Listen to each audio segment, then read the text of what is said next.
Welcome to Arcadia Books. This is the first installment in the holiday gift picks from the Arcadia staff.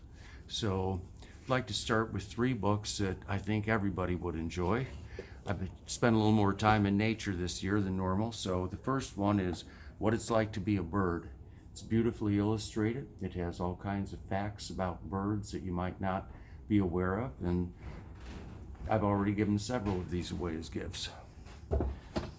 The next one is Billions of Besties by Peggy Pinoche and Susie Ahrens. It's about friendship. There's little write-ups about pairs of people who are besties, and it is a book full of kindness and joy. And you can check out their video on our Arcadia YouTube channel. When I was naturalizing my yard this past summer, I found that this was an indispensable guide. There's 225 plants. It's beautifully photographed. It's a lot of valuable information about what may or may not work. I really enjoyed that. We'll move on to a couple of Madison authors. There's been a lot of noise this year, and a couple of books I think have been missed, and one of them is this just wonderful novel called The Second Home by Christina Clancy. It's a story about how a family can become separated and then find themselves together again in the future. So it's a very nice healing novel. Next one is this fabulous mystery writer. John Galligan is a writing teacher in Madison, at Madison College, and he started a series called Bad Axe County. They're mystery thrillers. And so Bad Axe County is now out in paperback, and it features Heidi Kick, who is a female sheriff in the fictional Bad Axe County, but everything is based upon real events. The next one in this series is Dead Man Dancing by John Galligan.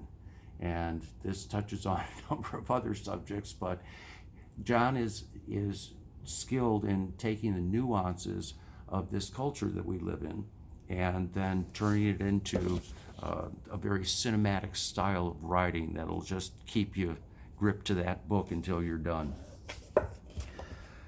On the nonfiction side, which is generally my preference, this is a book called Milltown by Carrie Arsenault, and we had a wonderful interview with her, which you can see on our YouTube channel. And it's about a town in Maine with a paper mill where she grew up. And it's a mixture of memoir and history and the price you pay in the working class for the job that you do. And that town now is riddled with cancer, but there were better years than that, and it's also slowly dying because the paper mill is stopped. So this is definitely a book worth reading. I would highly recommend it. It's my favorite nonfiction of the year. And if you've read Hillbilly Elegy or White Trash, or The Death and Life of the Great Lakes, it's just a powerfully good book, and it's written so kindly.